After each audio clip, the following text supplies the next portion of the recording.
Hi and welcome back once again to my channel my dear viewers listeners. I hope आप सब ठीक हैं और स्पेशली वो लोग जो बहुत टर्बुलेंट या रॉकी या रोलर कोस्टर वाले टाइम्स में से गुजर रहे हैं। हो सकता है उनमें से कुछ लाइट वर्कर्स हों या हो सकता है वो इस तरह के लोग हों जिन्होंने अपने ऊपर स्पिरिचुअल काम किया है या कर रहे हैं डीपली और उनको अब डिविनिटी असेंशन के लिए तैयार कर रही है। अर्थ की जिस असेंशन जर्नी चल रही है तो साथ में वो असेंड कर रहे हैं पुराने पिछले 3 डायमेंशन के patterns, relationships, thoughts, vibrations, habits, attitudes, energies छोड़ रहे हैं। तो ये डिफिकल्ट होगा डेफिनेटली। शायद उन लोगों से ज्यादा इस समय डिफिकल्ट लगे जो अपने ऊपर काम नहीं कर रहे या नहीं किया या जो 3 डायमेंशन में स्टक है, बाइपासिंग ही कर रहे हैं। उनके लिए रियलिटी डिफिकल्ट होती जाएगी, लेकिन हो सकता है इस वक्त आपको लगे कि आपकी रियलिटी डिफिकल्ट हो रही है जबकि आप काम कर रहे हो। तो लेकिन ये ठीक है, ये अच्छे के लिए है। असेंशन की जर्नी आसान नहीं होती, but the good news is that you are ascending. So if you are on a roller coaster, hold on tight and trust कि सब कुछ अच्छे के लिए, बेहतर के लिए ही हो रहा है। फेथ रखिए, शॉर्टकट्स मत लीजिए, टाइम ऑफ टेस्टिंग आने पर इक्वानिमिटी रखिए, अपने इमोशंस को फ्लो होने दीजिए, बाइपासिंग मत करिए। जो सही सही एक्शंस हैं वो करते रहिए, काम करते रहिए। बस यही गाइडलाइंस है। तो यही मैं आपको बता सकती हूँ बिकॉज मैं पर्सनली भी, specially being a light worker, I am going through such roller coasters of a time. Sometimes it can get really difficult. ऐसा लगता है कि बस अब टू मच हो गया, कितनी और टेस्टिंग होगी और क्या क्या चेंज होगा, but I am ready again the next day and I know strongly without a shadow of doubt कि divinity has my back। मेरे guides, मेरे angels, मेरा higher self, my God, guru, everybody is right there with me। I have a huge divine team and I am well guided। Anyway, coming back to the main topic, इस video का जो है आज मैं बात करना चाहती हूँ एक ऐसे स्पेसिफिक ट्रेट्स पर नार्सिसिस्टिक पेरेंट्स के जिसके बारे में मैं बात कर चुकी हूँ, टच अपॉन कर चुकी हूँ अपने नार्सिसिस्टिक पेरेंट्स के ट्रेट्स वाले वीडियो में। अगर आपने वो वीडियो नहीं देखा है तो जरूर चेकआउट करिएगा। और साथ ही में एक सेपरेट वीडियो भी है, how to deal, heal and protect yourself from narcissistic parents as an adult. इसके ऊपर भी पूरा डिटेल्ड वीडियो है, वो बहुत इंपॉर्टेंट वीडियो है। तो अगर आप इस तरह के लोग हैं जिनकी लाइफ में नार्सिसिस्टिक पेरेंट्स का असर है, ये वीडियो, सेकंड वीडियो भी जरूर देखिएगा। ये मेरी सारी नार्सिसिज्म वाली प्लेलिस्ट में वीडियोस होते हैं। मैं कोशिश करूंगी कि पेरेंट्स की एक अलग प्लेलिस्ट बनाऊं, नार्सिसिस्टिक पेरेंट्स की ही एक स्पेसिफिक प्लेलिस्ट बनाऊं, बट सब कुछ नार्सिसिज्म के अंदर ही आता है। तो एक जनरल नार्सिसिज्म हिंदी प्लेलिस्ट है, उसके अंदर सारे ये वीडियोस मिल जाएंगे। और how to deal and take your power back, इस तरह की भी प्लेलिस्ट है, उसमें स्पेशली हीलिंग से रिलेटेड वीडियोस है। Narcissism, karmic bonds, trauma bonds, इस तरह से जो हीलिंग से रिलेटेड वीडियोस हैं वो स्पेसिफिकली उस प्लेलिस्ट में भी अलग से मिलेंगी। तो इस स्पेसिफिक ट्रेट जिसकी मैं बात करना चाहती हूँ, नार्सिसिस्टिक पेरेंट्स में ये इतना स्ट्रांगली दिखता है, लेकिन इसकी बात बहुत कम होती है लेकिन बहुत कम होती है। और वो है कि उनकी डीप डीप डीप नीड, एक डेस्परेशन, एक डेविलिश नीड अपने बच्चों की मैरिज को स्पॉइल करने की। The adult grown up children, उनकी रिलेशनशिप्स और स्पेशली उनकी मैरिड रिलेशनशिप्स स्पॉइल करने की। और ऐसे मैंने बहुत बार देखा है। By the way, sorry for the interruption. अगर आपको ये चर्पिंग की आवाज आ रही है बीच में तो please just forget about it, इसको इग्नोर करें। I am really sorry about it, but मेरा जो फायर अलार्म है ये कभी कभी मूडी हो जाता है, अजीब सी चर्पिंग करता है। इसमें बैटरीज चेंज कर ली, सब कुछ कर लिया, but it has a mind of its own and I have given up kind of. And तो इस समय जहां मैं बैठी हूँ उसकी आवाज ज्यादा स्ट्रांग आती है, तो please just ignore it. I don't want to move right now from where I am. तो anyway, continuing on the topic, तो नार्सिसिस्टिक पेरेंट्स अगर आपने देखे होंगे और आपके खुद के रह चुके हैं या अपने आसपास आपको पता है कि कोई है, आप अवेयर हो गए और आप जानते हैं कि ये फला फला का पेरेंट नार्सिसिस्टिक है, तो मैं आपको ऑलमोस्ट गारंटी से कह रही हूँ, ऑलमोस्ट 90% आप ऑब्जर्व कर पाएंगे। या अगर आप उनके बच्चों से बात करेंगे आपको डेफिनेटली ये वाला ट्रेट दिखेगा, रोशनी में आएगा कि वो अपने बच्चों की मैरिज स्पॉइल करने की कोशिश करते हैं।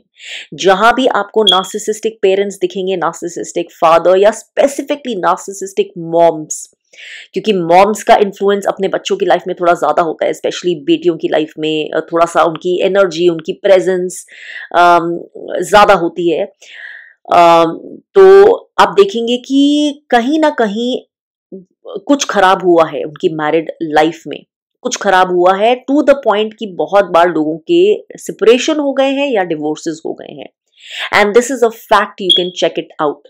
सडनली आपको पता चलेगा कि एक मैरिज जो अभी अभी हुई थी या काफी सालों से चल रही थी, सडनली आपको सेंस हो कि कुछ खराब हो गया या समथिंग, आपको पता चल गया अरे ये इंसान तो, उनका पार्टनर तो ठीक था ही नहीं, कुछ गड़बड़ हो गई है, his wife wasn't right for him या the husband wasn't right for him, और आपको सडनली पता चला है एंड उनका ब्रेकअप हो गया या things are moving towards divorce या इस तरह की खबर आएगी और आपको पता चलेगा कि अरे वो तो बहुत सफर कर रहे थे, वो तो विक्टिमाइज थे।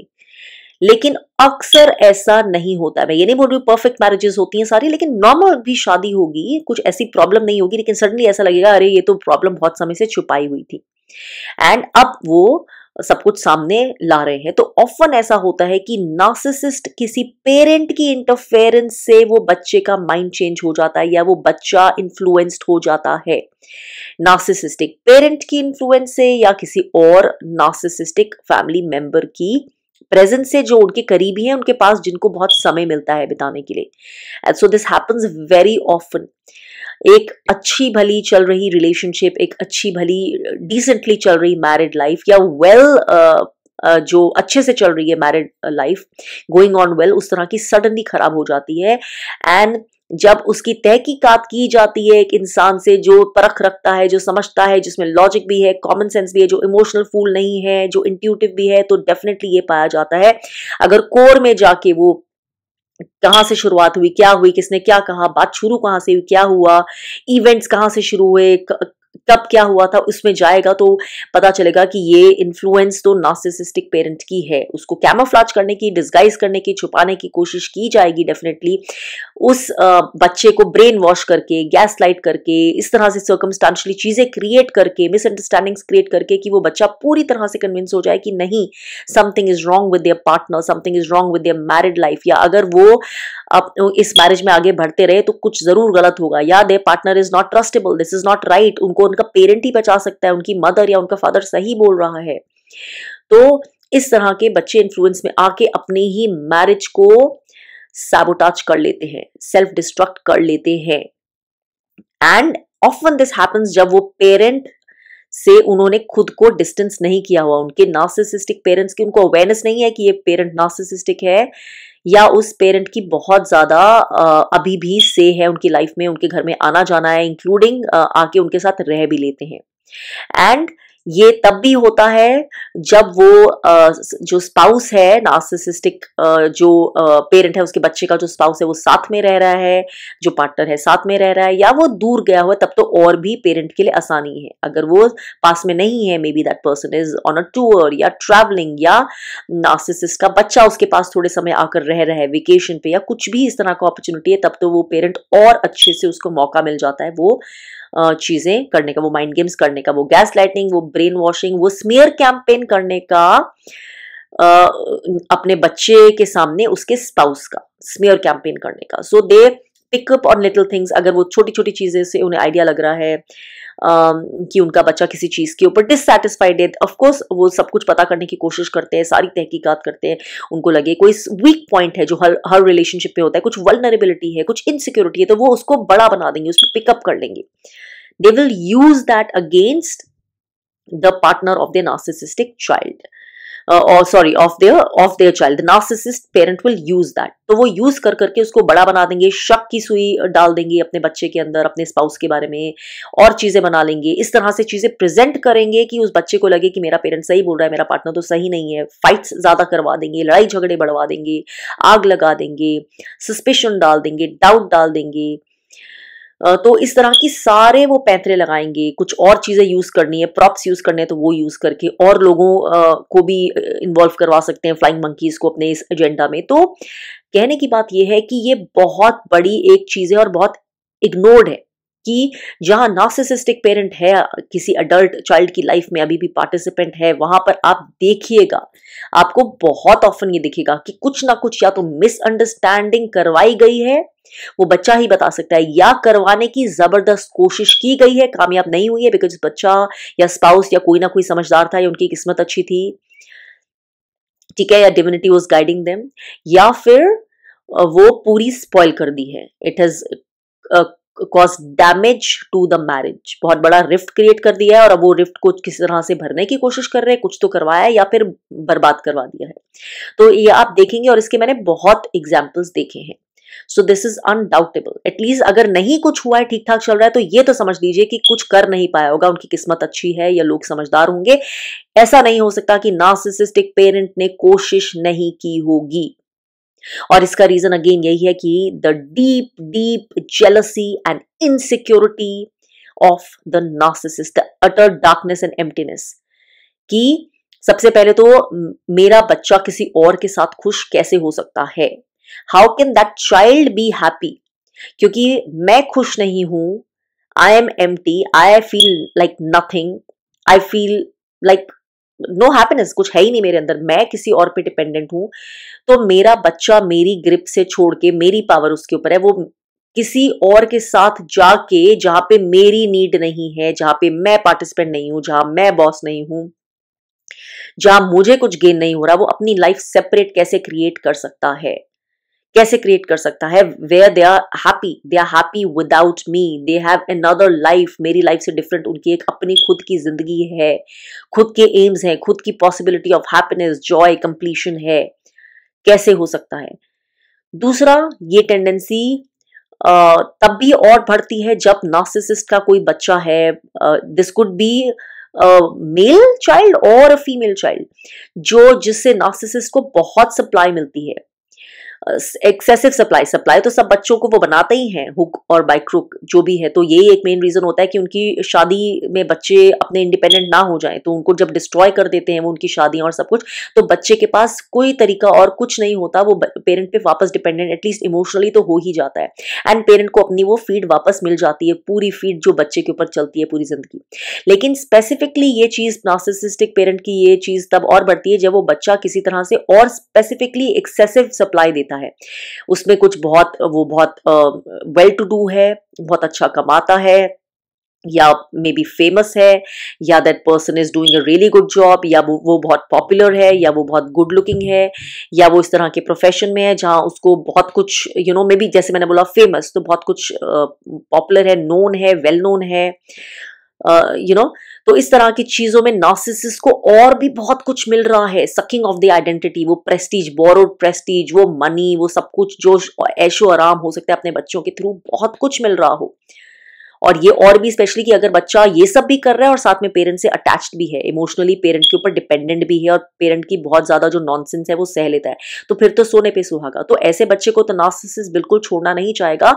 ऐसी कोई जिंदगी में किसी की एंट्री हो गई, किसी कंपेनियन की, गर्लफ्रेंड, बॉयफ्रेंड, पार्टनर, जो नार्सिसिस्ट जानता है कि मेरे बच्चे के लिए ठीक है, दैट पर्सन इज राइट, तो नार्सिसिस्ट को आग लग जाती है। दे डू नॉट वॉन्ट कि इस तरह की होप्स हो, इस तरह की पॉसिबिलिटी हो कि उनका बच्चा अपने लिए एक फ्यूचर क्रिएट करने लगे या सोचने भी लगे उसके लिए, अवे फ्रॉम द नार्सिसिस्ट। अब ऐसा वो प्रिटेंड करेंगे, ऑब्वियस नहीं करेंगे। अगर बच्चा इतना बेवकूफ है या उनका होल्ड इतना है, तो शुरू में ही ये चीजें क्लियर करना शुरू कर देंगे, क्यों तुम्हें शादी नहीं करनी चाहिए, या क्यों ऐसे क्यों वैसे। अगर ऐसा नहीं है तो ऑब्वियसली वो ऐसे शो नहीं करेंगे, वो शो करेंगे वो बहुत एक्साइटेड है, शादी होनी चाहिए, ये होना चाहिए, बट अल्टीमेटली उनका एम होगा धीरे धीरे कैसे वो अब डिस्ट्रक्शन कर सके, बिकॉज इट्स इम्पॉसिबल कि नार्सिसिस्ट अपने बच्चे की एक हैप्पी मैरिड लाइफ देखकर खुश हो सकता है। That is impossible. ये हो सकता है कि सूरज कल दूसरी दिशा से बाहर निकल आए आकाश में, लेकिन ये पॉसिबल नहीं है कि नार्सिसिस्ट अपने बच्चे की हंसती खेलती जिंदगी देखकर, चाहे एज एन इंडिपेंडेंट पर्सन या इन अ रिलेशनशिप, वो नार्सिसिस्ट पेरेंट खुश हो जाए। ऐसा हो ही नहीं सकता है। तो पेरेंट्स की पूरी पूरी कोशिश होती है वो तबाही करने की, और सारे मीन्स अपनाए जाते हैं। और ये भी मैं वार्न कर दूं कि जहां पर वो बच्चा इतना समझदार है कि वो ऐसा नहीं होने देगा, that child is capable enough, intuitive enough, understanding enough, emotionally, mentally, intuitively, spiritually aware enough, जहां पेरेंट को पता है कि ये बच्चा इन्फ्लुएंस नहीं होने वाला है, हेल्दी बाउंड्रीज अपनी लगाई हुई है ऑलरेडी, मेरे माइंड गेम्स में नहीं आने वाला है, वहां पर नार्सिसिस्ट यही वाले अटेम्प्ट्स ट्राई करेगा अपने बच्चे के स्पाउस के ऊपर। या फिर और भी जो जने स्पाउस के साथ जुड़े हुए हैं, एनीवन एंड एवरीवन जो रोल प्ले कर सकता है उसकी मैरिज स्पॉइल करने में, उसको इन्फ्लुएंस करने की कोशिश करेगा। सबसे आसान तो यही है कि बच्चा ही इन्फ्लुएंस हो जाए, तो वो खुद ही सेल्फ डिस्ट्रक्ट, सेल्फ साबोटाज कर देगा, फिर किसी और की जरूरत ही नहीं। लेकिन अगर ये पॉसिबिलिटी नहीं है तो वो राउंड अबाउट तरीके से फिर कोशिश करेगा कि अपने बच्चे के अगेंस्ट उसके स्पाउस को भड़का दे या उसके मैरिड होम में लोगों को भड़का दे। एंड अगेन यहाँ पे नार्सिसिस्ट जैसे अपने बच्चे की इनसिक्योरिटीज, वल्नरेबिलिटीज गेज करता है, सेंस करता है, सब पता होता है, छोटी छोटी बातों के लिए ढूंढता है कि उनको ब्लो अप कर दे, बड़ा बना दे, वैसे वो सेंस करेगा कि उसके स्पाउस में क्या चीजें ढूंढ सकते हैं, कि उसके बच्चे की क्या चीजें नहीं पसंद या क्या कमियां हो सकती हैं, वो चीजें लेके ट्रिगर दबा दे। या और क्या चीजें हैं जो बाकी लोगों में वो सेंस कर सकता है कि जो उसके बच्चे की कमियां वो यूज कर सकता है। May be the narcissist senses कि अगर मैं अपने बच्चे की ये वाली बात करूंगा, थोड़ा सा सच थोड़ा सा झूठ मिला के, तो वो इंसान को लगेगा हाँ हाँ इसको तो सब पता है, और यहाँ I can if I have a grievance, अगर मुझे कोई प्रॉब्लम है तो मैं इनके सामने डिस्कस कर सकता हूँ, शेयर कर सकता हूँ, और वही डिस्कशन से वो बात को और बड़ा बना देगा। तो वो सेंस करेगा, वो छोटी छोटी कमियों को ब्लो अप करेगा, बातें करेगा, गेज करेगा कि कोई जना कितना तैयार है उस रास्ते पर, उस बातचीत में आगे जाने के लिए, and that person will fully utilize that conversation, fully utilize that topic. और वो इस तरह की थोड़ी थोड़ी, हो सकता है एक सेंटेंस छोड़ दिया आते जाते, एक ट्रिगर पॉइंट छोड़ दिया जब तक पूरी बात नहीं हो रही, या फिर पूरी पूरी बात कर ली, धीरे धीरे से गेज करके। ऐसे ऑब्वियसली नहीं कि कोई जना उनके ऊपर ही भड़क जाए कि आप ये सब क्या बातें बोल रहे हैं, या नहीं नहीं माय स्पाउस इज फाइन, या प्लीज आप इंटरफेयर मत करो, या ऐसे नहीं। तो वो गेज करके करेंगे। तो जहां पे उनको इनरोड्स बनाने का मौका मिल रहा है, जहाँ पे ऑब्वियसली दूसरा जना भी समझदार नहीं है, या उसने ध्यान नहीं दिया, या वो भी बेवकूफी कर गया, या उसने सेंस नहीं किया कि एक्चुअली वो नार्सिसिस्ट क्या करने की कोशिश कर रहा है, तो कुछ भी सिनेरियो हो सकता है वहां पर। नार्सिसिस्ट वो पूरी अपॉर्चुनिटी यूज करेगा। पर्पस एंड में यही है कि वो डिस्ट्रक्शन हो जाए, अपने बच्चे को अपनी साइड करके और दूसरे को एनिमी की तरह दिखा के, या उस दूसरे इंसान को अपनी साइड लेके और अपने बच्चे को एनिमी की तरह दिखा के। पर्पस यही है कि बच्चा एंड में टूट जाए, बिखर जाए, उसका अबैंडनमेंट हो जाए, कोई उसके साथ नहीं हो, घूम फिर के उसको यही लगे कि मेरा नार्सिसिस्टिक पेरेंट ही है, फॉर गुड और फॉर बैड, मुझे इसकी ही सुननी पड़ेगी। अगर लगे कि बच्चा समझ गया, समझदार हो गया, लेकिन तो नार्सिसिस्टिक पेरेंट ने उसके स्पाउस को भड़का के उसकी मैरिज ब्रेक करवा दी या कुछ करवा दिया, तो भी लगेगा कि बच्चे को अब पेरेंट के पास ही रोते धोते आना पड़ेगा कि आई एम सॉरी, मैंने इस तरह से किया, या मजबूरी में आना पड़ेगा अगर नहीं भी आना तो। या अगर बच्चा बेवकूफ है, वैसे ही उसने सेल्फ डिस्ट्रक्शन कर दी, फिर तो बच्चा वैसे ही बोलेगा मम्मी पापा से कि हाँ you were right, and the child will be forced to be emotionally dependent on the parent. Financial dependence हो या नहीं हो, emotional dependence पहली चीज है, क्योंकि emotional dependence होगी तो उसके finances या जो भी, अगर वो भी independence होगी, वो भी parent control कर लेगा, या parent को भी उससे benefit मिलता रहेगा। तो सारी सप्लाई, हर तरह की सप्लाई मिलती ही रहेगी पूरी जिंदगी की। So this is one of the hugest toxic, devilish, dark traits of a narcissistic parent. और मैं अगेन बोल रही हूँ, गारंटी से देख लीजिए अपने आसपास, अगर आपको ये चीज़ नहीं दिखे तो आप बोलना, और अगर ठीक भी चल रहा है तो आपको डेफिनेटली, जब आपको अगर इंफॉर्मेशन पता चलेगी आपके खुद के साथ, अगर ऐसा आपका नार्सिसिस्टिक पेरेंट है और आपकी लाइफ ठीक चल रही है, मैरिड लाइफ ठीक चल रही है, तो आपको पता होगा कि या तो आपके थ्रू, या फिर आपके स्पाउस के थ्रू, या किसी और तरह से आपकी मैरिज में कुछ मिसअंडरस्टैंडिंग, कुछ सस्पिशन, कुछ डाउट, कुछ नेगेटिविटी, कुछ स्मेयर कैंपेन करने की कोशिश जरूर की गई है या की गई थी कभी। तो अगर आप नार्सिसिस्टिक इंसान के बच्चे हैं and you have healthy, sturdy, dependable partners in your life, first of all congratulations, क्योंकि आपने बहुत अच्छा काम किया है। पहले तो इसमें कि आपने इस लेवल की कुछ अच्छी हीलिंग की होगी, एटलीस्ट कुछ आपके प्रारब्ध होंगे ठीक ठाक, या आपकी इंट्यूशन सही काम करी होगी कि आपने सही जने को अपनी लाइफ में एंट्री दी। बिकॉज बहुत हाई टेंडेंसी होती है कि टॉक्सिक पेरेंट्स, नार्सिसिस्टिक पेरेंट्स के बच्चे अपने नार्सिसिस्टिक पार्टनर्स ही चूज कर लेते हैं, बिकॉज वो उन्हें फेमिलियर लगता है, उन्हें लगता है ये पेन, ये टॉक्सिसिटी फेमिलियर है, तो उनको ये सबकॉन्शियसली ये पता नहीं होता, तो they end up with the wrong partners also.